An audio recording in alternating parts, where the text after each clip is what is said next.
Thank you all for coming this morning. It is an unseasonably hot September day. We don't need temperatures in the 90s, all right? I can tell you that my spinach seed is not impressed by these temperatures at all, okay? All right, I put them in the soil and they just sit there and say, what do you expect me to do, okay? All right, because they're not doing anything. And I'll show you the evidence of that. All right, but you are here at the Hawley Hamlet in the Hawley Historic District. Now, the Hawley Historic District is named after the developer in the 1880s that started building houses in this block. This is this neighborhood and this block are one of the oldest residential areas in all of Lincoln. All right, many of the houses were built in the mid-1880s. Our house was built between 1905 and 1907. It was a latecomer here. It was built by a man who had a jewelry shop at 12th and O Street, and he never got the memo that the beautiful people had started moving south of O, okay? And so he built this house, and because he'd invested all the money, he stayed in it, all right? But by that point, you know, the demographics were shifting, and people were going south of O Street. But this neighborhood, this block in particular, and so forth, is just 2 blocks away from 24th Street, which was where Faculty Row was for the university. So this is one of the closest residential areas to downtown to the east of the city. There really wasn't anything to the west, and there wasn't anything to the north, but you had south of downtown, you had the near south neighborhood, you had Everett, and so forth, south of downtown Lincoln. All right, I'm gonna give you a little background on all of this because it explains why I'm talking to you here today and why you bothered to show up. My wife and I bought this house from a former city council person by the name of Eric Youngberg. And he was on the city council from 1979 to 1983. And he came to Lincoln from Iowa as a VISTA worker, a volunteer in service to America. It's the American version of the Peace Corps. He came here and he wanted to work with, you know, neighborhood revival and regenerating areas and all of this sort of stuff. While he was on the city council, this house, which had been on the housing authority list that had now gotten red tagged because it was uninhabitable, Eric bought this house from a bank for $20,000. All right, and he had to spend time and money on it to even get it to the point where he could actually stay overnight in it because it wasn't meeting code by any stretch of the imagination. 4 years later, after he had lost his re-election campaign to the city council and he had gotten a job with the Neighborhood Reinvestment Corporation in Kansas City, he asked Kay and I, who had tried to buy the house up the street there while Eric was living here, and we weren't able to do it. We got red tagged. No, excuse me, not red tagged, we got red lined. We got red lined by the banks. They would not loan to us. They said, that's a lousy neighborhood. We'll never get our money back. And so you can't do it. We weren't able to buy that house, but that house has been continually inhabited for the past 40 years. All right. So there's no question that redlining was occurring. Anyway, Eric asked Kay and I, my wife, if we wanted to buy his house. And he said, I'll sell it to you for $47,500. Well, he bought it for $20,000, but it was uninhabited or uninhabitable. And we said, yeah, we will. Eric thought that he'd made out like a bandit. We thought that we'd made out like a bandit. We bought a 2.5-story historic home in a beautiful area of town as far as we were concerned, and we paid $47,500 for it in 1986. At that point, my wife and I lived in this block for the next 23 years, and our yard looked exactly like this. I'll pass this around. It looks like every other lawn and yard you will see around you, right here and so forth. It was traditional. So, and we were happy. We thought this was great. We shopped at Open Harvest. We ate organic food as often as we could. We ate local as often as we could. But Tim had never spent any time thinking about where did all this food come from? Now, I'm a 5th-generation Nebraskan. My parents grew up in rural Johnson County, close to the Pawnee County line. In the 1930s, during the Depression, they had no running water, which means they had no indoor plumbing. all right? They used an outhouse, all right? They had no electricity, okay? The REA hadn't come to their area of the country yet, all right? They had no refrigeration. And even though they had a car, their fathers still farmed with horses because they couldn't afford a tractor, all right? In one generation, all of that accumulated agricultural knowledge failed to get passed on to the next generation, which is me. I grew up in a small town. Last thing in the world I wanted to do was have anything to do with agriculture. And so when in 1986, when we bought this house, I was just looking for a nice, cozy place close to downtown where we could have a beautiful home and where I could live my life. Jump forward 20 years, all right? Now it's 1988, and I have been following on a popular level, because I'm not gifted in the realm of science, but on a popular level, I have been following climate change ever since anybody heard anything about it in 1988. That's when James Hansen, who is the most famous climate scientist in the world, testified before the U.S. Senate's Energy Committee and talked about the threat that climate change posed to our world, all right? And then that same year, later in the year, in December, the United Nations established the Intergovernmental Panel on Climate Change, which was an international body of all the world's best scientists to advise the United Nations about what we need to be doing to confront this existential threat. Over the next 20 years, from 1988 to 2008, they warned about rising temperatures, they warned about melting ice caps, they warned about rising sea levels, they warned about more extreme weather, and then in 2007, they even shared the Nobel Peace Prize with Al Gore for the work that they had done. This all sounds great. It wasn't until the following year in 2008, though, that they had a meeting in Budapest, Hungary. And at that meeting, the head of the Intergovernmental Panel on Climate Change, a man from India by the name of Rajendra Patroy, said, "Oh, and by the way, folks, climate change is going to make it harder to grow food." Al Gore, in An Inconvenient Truth, never mentions food once, all right? But here now, 20 years later, the Intergovernmental Panel of Climate Change of the United Nations is now warning us that climate change is going to have a detrimental impact on our ability to grow food.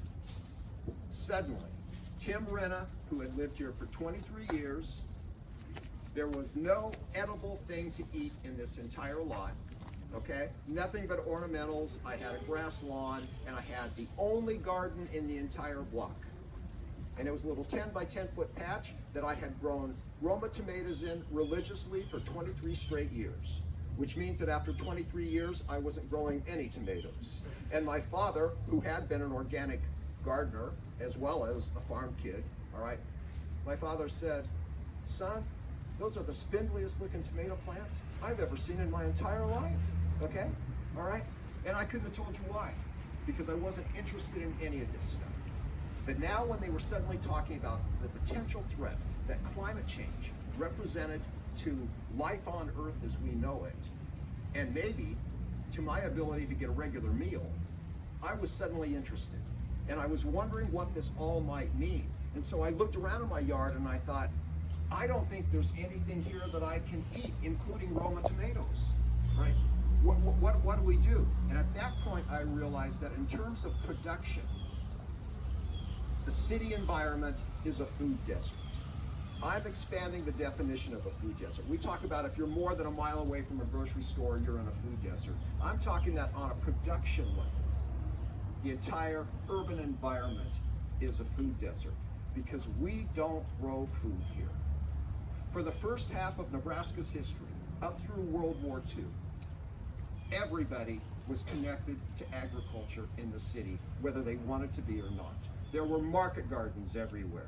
People had kitchen gardens because they didn't have refrigeration.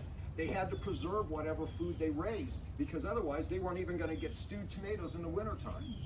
They had to do this stuff. There was no choice, all right? And even your grocery stores, you didn't have Super Saver, you didn't have Russ's, you didn't have Hy-Vee. Here, where we are right now, 2 blocks that direction, 2 blocks that direction, 2 blocks that direction, and 2 blocks that direction, there were corner mom and pop grocery stores serving the needs of the people who lived here, because that's the only place you could go to get food if you were gonna buy it. That's what you had to do.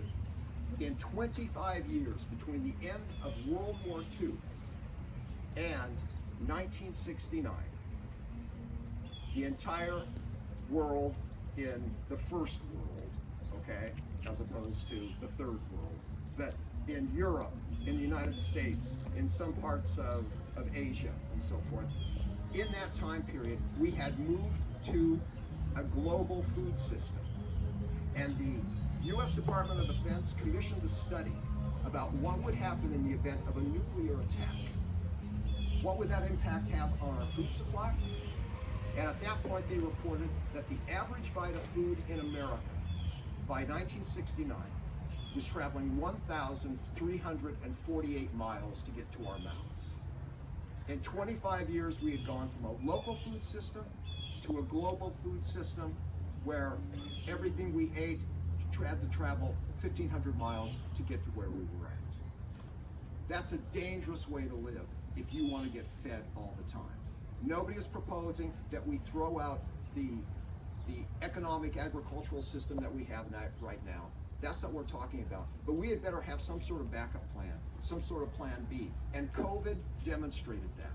We saw food shortages and supply bottlenecks occur during COVID. And that's what's happening when your food has to be shipped 1,500 miles to get to your mouth. 75% of the lettuce that America eats comes from California. It has to be shipped, all right? What's been happening in California? Record drought, record heat, record wildfires, record floods, record drought, record heat, record wildfires. This is our greengrocer. This is where we're gonna get all of our lettuce and our vegetables and our fruits going forward. That's a high-risk game. So the question is, what can we do right here if we live in the city? And the Hawley Hamlet is one example of a response to that question. Is what we're trying to do here is we're trying to demonstrate that city people can do more than just eat. We think our role in the food system nowadays is not to have kitchen gardens, is not to have market gardens, is not to have victory gardens, is not to have truck gardens. Our role in the food chain is to eat. We're supposed to consume. We're supposed to put our money down when we go out to the restaurant. We're supposed to put our money down when we go to the grocery store. The Hawley Hamlet is trying to demonstrate that there is a way that people in the city can pull their weight in the food system. We can't have livestock here. Even with our grass lawns, we can't have ruminants, okay? They're not gonna let, the city of Lincoln's not gonna let you raise cattle on 26th Street here, okay? We can't do that. So what can you do in the city? We can do what we can do, and we can do it better than anybody else. We can grow fresh produce. It's the costliest thing in the grocery store. Why is it costly? Because it has a short shelf life. So if we grow this stuff, we're not only saving some money and getting access to food, we're getting one of the most important nutritional foodstuffs that we can get to put into our mouths by growing something that is fresh, and then because it's fresh, it's going to be healthier for you. That's the role of the city, is to grow fresh food. And then that means B, you have to start cooking, and C, it means you have to start preserving, because you cannot have fresh tomatoes in Nebraska in January. So what we're going to do here with the Hamlet is we're going to show you what we did in a block where 15 years ago there was only one garden in the entire block, and it was mine, where I was growing inedible and non-existent Roma tomatoes, right? And we're going to show you what one block can do, where we have 16 domiciles in a standard 2-acre city block with no vacant lots, and we have carved out 4/5 of an acre. That's the equivalent of 80 yards of the Nebraska Memorial Stadium football field. We have carved off 4/5 of an acre just by giving up parts of our yard, parts of our lawn, so that we can grow food. And so what you're going to see now, because the sermon is over, what you're going to see now is we're going to walk around and we're going to show you how in every square inch of this block, we have tried to figure out what we could grow, what would be possible for us to put some food on the table. And in the process of doing that, we also figured out it's important for us to feed the pollinators, because the pollinators are the ones that fertilize and pass along the genes necessary for us to be able to eat some of our own food. So here we go. Right beside that driveway, we have planted a patch of blackberries. Right behind you there is a pear tree. Right there's another pear tree because you need two. There's an apple tree on the corner. We've got more blackberries around the apple tree there. There's another apple tree there. In a lot where there was nothing that you could eat, we have now planted 9 fruit and nut trees. We have 3 hazelnut trees here, and they do produce hazelnuts. I pruned them this last year, so there's not as many, but the squirrels are enormously grateful, and they eat every single one of them, all right? So here we go. One last factoid that I want you walking away with, and I just found this out a year ago, last February. The city of Lincoln now needs over 1.5 million pounds of food shipped in every single day to meet the needs of the 300,000 eaters in the city of Lincoln. Over 1.5 million pounds of food every single day. Now, what happens if we only get 90% of that? What happens if we only have, 1.35? We're missing 150,000 pounds. That's the equivalent of 30,000 people not getting food that day. What if that happens for a second day? What do you think is going to happen to our wonderful good life here in Lincoln if we have food shortages? This is not a path that we want to go down. And the only way that we're going to be able to start securing ourselves, because the city is a food desert, the only way we're going to be able to start securing our situation is if we start growing some of our own food and start shouldering some of the responsibility of production, rather than expecting somebody else who we've never met, who we don't care about, who comes from somewhere else, okay, to do it all for us. We are putting ourselves in a position of dependency, and it's dangerous, and it's not anything that I want to be part of. Okay, out in the public right away, once again, I could plant food here, but instead I've decided, for visual purposes, for aesthetic purposes, this is an opportunity for us to do something for the pollinators, all right? And they love it.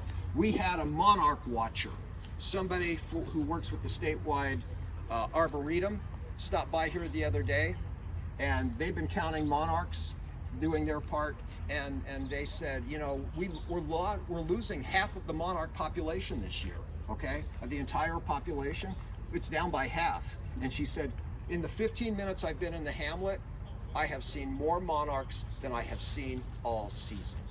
And she said that to us 3 weeks ago. This is all public right away, 25 foot deep, all right? Mostly a playground. I got some herbs down on this end where I get some sun. I got holy basil, I've got lavender, I've got marjoram, I've got parsley, I've got lemon balm, I've got spearmint, I've got oregano, I got basil, and so forth. That's great, but most of this, too much shade, too many tree roots, and I want the trees. These are lindens, okay? My bees need the linden blossoms, all right? So anyway, all of that, that's a prairie playground. Okay, so there's an apple tree. Here's another apple tree. That's a grape arbor. There's an espalier apple, which has been trained to grow in a linear fashion so that it can fit up against the house. I got exactly 1 apple off of it this year because the squirrels took care of it. All right, that's another grape arbor right there. That's a grape arbor. Those are my 3 hazelnuts. There's a grape arbor. Otherwise, it's all forage for the natives. All right. Now back here, here's my garden. So you can walk around right this way, right through there. Why by the NSAS sign? Just come forward here. Does the city have to give you permission to do this? You know, I'm on a first name basis with weed control, okay? And part of the reason I'm on a first name basis with weed control is because I've been in trouble with them so often, okay? But no, they do allow this. Generally, when we talk about public right-of-way, we're talking about that 5-foot space between the sidewalk and the curb, okay?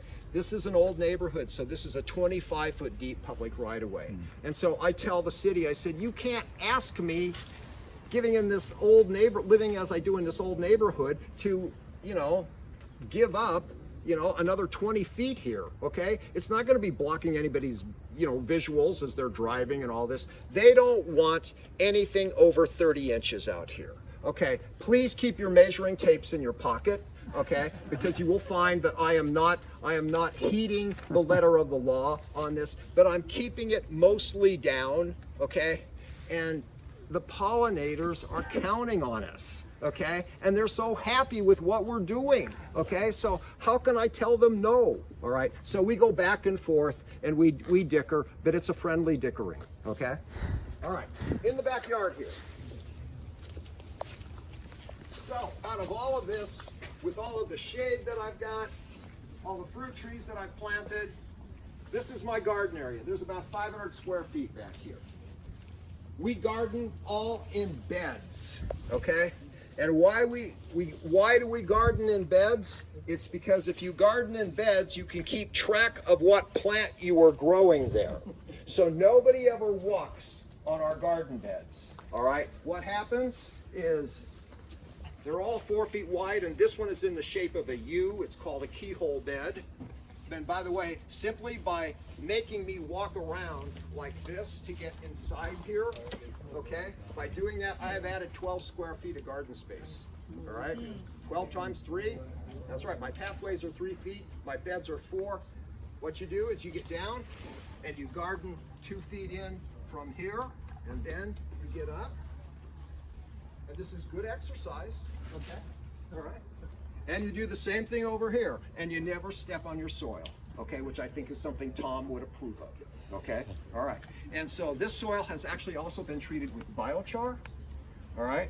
And biochar is just a dream when it comes to breaking up Lancaster County clay. All right, originally to break up the clay content of our soil, I was dumping compost on here. I was getting Lindgrow and putting tons of it on there. I did our first soil test, and they came back and they were screaming at me, and they said, you have 10 times the level of phosphorus in your soil that you should have. Don't you ever put any more compost on that bed, okay? All right, and I thought, well, is phosphorus really that bad? You know, I like phosphorus, okay? But anyway, they're right. I'm not going to quibble with them. But you're once again back to, how do I break up that cloddy earth? Biochar is a way to do that. You put biochar in your soil, that biochar will remain there anywhere from 500 to 1,000 years. Do you remember how much you put out? Ah, and then our cover crops, because here's the other thing is, the most popular vegetable that an urban gardener wants to plant is the tomato. The second most popular is probably the pepper, okay? They are both nightshade plants, all right? General wisdom is that you do not plant a nightshade plant where there has been a nightshade plant until you have had at least 4 other crops there, okay? Preferably 6, all right? Okay, well, okay, but where am I gonna put my garden next year, all right? How do I do this, all right? Well, this is why we moved to bed gardening, so we can keep track of where we planted stuff. And we do plant intensively this way, because we don't even plant in rows. This is kind of like square foot gardening that we do here. All right, anyway, what we do then is we try to keep 3 crops on every garden bed every year. We never let our soil go idle. I never understood the concept of fallow, all right? Because it seems to me that when you fallow a plot, all you really do is allow weeds to grow up in it, all right? And that's not helping your soil unless you put those weeds back on to make sure that, you know, you're not removing nutrients and all of this. And by the way, one of my favorite stories that helped me understand all of this is that I was reading a gardening book called Teeming with Microbes, okay? And they talked about the fact that nobody ever fertilized an old growth forest. Never once in the past 2,000 years did somebody walk around with their watering can of Miracle Grow, okay, to make sure that those sequoias are. So how did they do it? It's because they had a closed cycle there. They had a closed system. All right, the tree would go up, it would take nutrients out of the soil, it would produce leaves, it would produce twigs, they would fall down, the animals would come around, they would poo and they would peep, and they would, you know, it was a complete cycle. Nothing was wasted. We can't quite do that in the city. We're trying to intensively grow vegetables. So this is not a mirror image of what happens in nature. But some of those principles, if you can reuse what you produce here and put it back into the soil and not interrupt it and not do very much tillage, okay, and destroy all the mycorrhizae that are in your soil, all right? This is the way to do it. So I can theoretically put tomatoes and peppers in this plot, put 2 more cover crops on it after I pull them out, one in the fall and one in the spring, okay? Plant 2 food crops over the next summer, but not nightshade plants, okay? Then put another cover crop in the fall and another cover crop in the spring, and theoretically, I could go back and put tomatoes and peppers here the next year. I have found that oftentimes works. One year, I got fusarium wilt and I lost half of my tomatoes, okay? So I might be better off doing 6 crops, okay, to clean my soil after that. But this is the conundrum in the city, is everybody wants tomatoes and peppers. They want a salsa garden, and that's a good thing to grow in the city, but it's complicated. So you've got to be strategic and scientific about how you're going to rotate all of this stuff. And so we keep track of all of this stuff. Now, we have 20 neighbors that garden with us. This is a neighborhood garden, not a community garden. It's a neighborhood garden because it's for the people that live here. We don't want people to have to even get on their bike or to even have to walk across the street. We want the people that live here to be able to garden here. And so we have 20 neighbors that either live in the block or directly across the street, because it turns out that you know the people across the street better than you know the people on the other side of the block, because you never see them, okay, and so forth. So between the two, every year we have 20 families that garden with us. We keep immaculate records of who gardened where and what they grew, and then we shift everybody around. We're moving pieces on a chessboard all the time. Quick question. Yeah, okay, so you want to protect the microbes that are an existing community in your garden space, but you also cultivate? And if so, how do you balance? We don't cultivate much. Generally, there are ways, and I'll show you some examples of this. Okay, so right here, this was all one big bed, but whenever something finishes and so forth, if I can go ahead and put the cover crop in now, and this is a cocktail of oats and radish and hairy vetch and Austrian winter pea, and there might even be some crimson clover in it, okay? All right. Theoretically, most of that stuff, except for the hairy vetch, will terminate over the winter. Last year, my oats did not terminate, okay? I couldn't, you know, I quit doing cereal rye. It's because, you know, I was growing Jack and the Beanstalk, okay, like this, and, you know, it's like, how much of this can I keep putting back in the soil and so forth? And so, oh, well, then you should plant oats. They'll die over the winter. They did not die over the winter. Even with polar vortexes, they did not die, okay? All right, and I'll be facing the same thing, but on the other hand, that's your straw. We don't have to bring as much straw bale into the hamlet if we can use our cover crops as the mulch to cover our soil and to protect it. Can everyone walk through as we keep moving towards that way? Can we walk all the way through that way? Yes, you can. Yeah, that's right. Can you say an example of some cover crops? I'm sorry, what? Can you say an example of some cover crops? Well, I just. Those are all cover crops. Those are all cover Okay. crops. Okay. Yep. And that's actually just about my favorite mix, is it gives me everything, but it gives me a lot of legumes, okay, that will fix nitrogen in the soil and replenish what the food crops have been pulling out of the soil. And Tom, you correct me when I'm saying nonsense. No, there's a lot of things we can eat in there. Like you can have this as a salad, radishes. Okay, these were all planted probably almost maybe 3 weeks ago. All right, but here's the thing, is last year, in the middle of winter, everything was brown. you looked out over our Hamlet garden beds, and there were these patches of spring green everywhere. It was unbelievable. And we had a cold winter. We did, okay? It came in fits and starts, but it wasn't enough to kill the oats. Right? That's amazing. And you got a lot of peppers. Yeah. And we try to use green manure all the time. I'm not opposed to bringing stuff in from the outside, but then it always raises the question of, what if you can't get it? Okay, all right, and that tree has sent up all sorts of suckers, all right, and so we have a colony going. We got another one over there, all right, and so I have now transplanted a dozen of those suckers over here to start another one. I don't know if it's going to work because pawpaws are tricky. You do need males and you need females, and you have to worry about clones that are not going to reproduce and all this and so forth. I'm just a mere mortal. I don't know. I just want pawpaw, okay? And so I'm going to plant as many as I can, and maybe one of them will take. Plant seeds from someplace else. Oh, seed. Seeds from the pawpaws. It'll take about 4 to 5 years to get them to produce, but it's the easiest way to do it. And the same thing with the peaches. You'd be surprised what you can get in 4 years from a peach seed.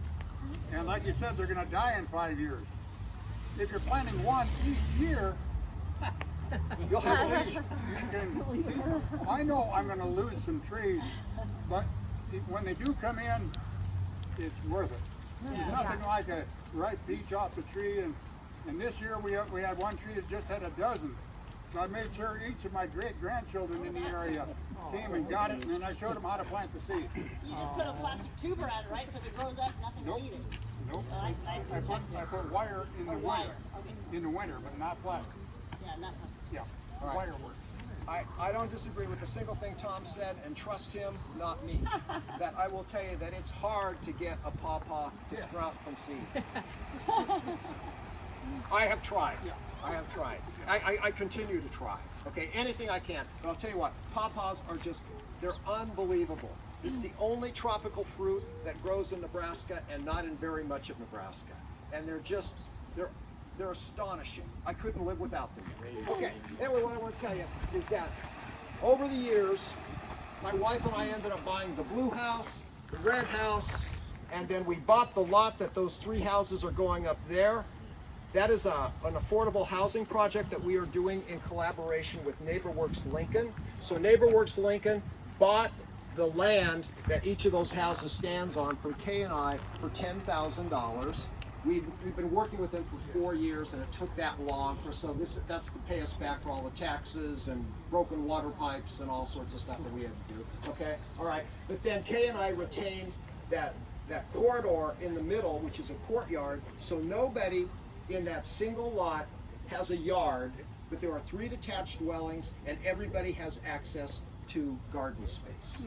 This, I think, is the housing model for the future. All right. Okay. Then the backyard of the red house, the backyard of the blue house, this house, and then our house, all of this property. Here we have the most diverse gardener makeup we have ever had.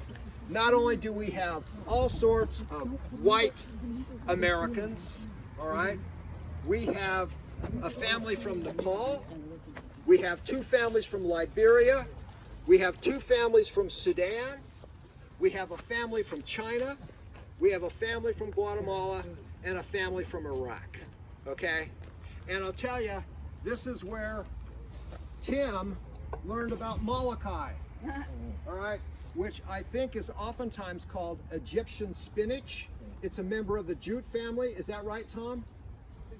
All right, okay. Anyway, our Liberians cannot find this in the grocery stores, okay? So they get 4 plots from us every year, and all they do is plant Molokai, all right? And then they harvest it and they freeze it so that they can have it throughout the... What's it taste like? You know, when you saute it, actually, I have to tell the story. We have a gardener from Nepal. His name is Bajendra. And then he talks about, oh, Molokai, yes. He goes, oh, makes a wonderful sog. Okay, and sog is a South Asian term for just cooked spinach. Okay, and it goes, oh, Malachi makes a wonderful sog, you know, and spinach, oh, spinach makes a wonderful sog, and amaranth, oh, makes a wonderful sog. Okay, and buckwheat, oh, makes a wonderful sog. Okay, and lamb's quarters, you know, we have a rule that nobody can harvest from anybody else's plot. Okay, you can ask, but nobody can just go harvest and so forth. All right, but Vijendra came up to me and he said, is anybody eating any of that lamb's quarters that is growing up in the pathways? And he goes, makes a wonderful sog. Okay, so I mean, I'm just learning all sorts of stuff that I had no idea. So our Liberian families love to use sweet potato vine because it makes a wonderful sog. Okay, all right, but they don't eat the sweet potato because they said it tastes like garbage. Okay, it's not the varieties that they're used to, and so forth. I have learned so much. The Sudanese and the Iraqis, they live for their okra. Okay, I mean, some of them plant their entire plot in okra. All right, and they're out there every day. My diet, my worldview has shifted because of the luck I have in having neighbors like this that I can interact with. All right, You and didn't so answer my question. what was that? What does it taste like? Oh, well, It makes a wonderful sog. it tastes like sog. You know what sog tastes like? It's green. It tastes like chlorophyll. There you go. There you go. All right. Acquired taste. Okay. Now, come everybody. We're almost. I would like to remind everybody, because I know we've been real busy, we don't always pay attention to what day of the week and day of the month it is, but this is the end of September and the temperatures are in the 90s. This is not normal, this is not natural, this is not a good thing, okay? And who's paying for it? My lettuce are, okay? Look at these things, they're still alive, but what I'd like all of you to do is to blow a cool breath in here to try and, to try and take the heat away from them. Only 98 degrees instead Yes, of that's 100. see. I've got more lettuce downstairs because you can't get lettuce to sprout, okay, unless you start it inside. It sounds perverse, but you can't get it to sprout, okay, and because it likes temperatures around 70 degrees. All right, and so I have to start it downstairs in my grow room, and it's saying, let me out of my pot. So I want to go be put out in the soil so that I can grow here and produce lettuce over the next 3 months and so forth. And I can't put it out because it's too hot yet. I'll kill it. Only 7 spinach plants because spinach needs cool temperatures in order to sprout, and we don't have cool temperatures anymore. All right, so I'll probably have to end up replanting. But whoa! But once has no value and virtue for anything and so forth, they'll be able to sit out here and look at the garden, and then also be able to get stressed over the fact that, is that a weed? Yeah, I think I that's see a a weed. I need to go out weed. and I need to go out and pull that. Okay. So there'll be a deck for this one, a deck for this one, and a wraparound porch on that one, all directed to this garden corner. Yeah.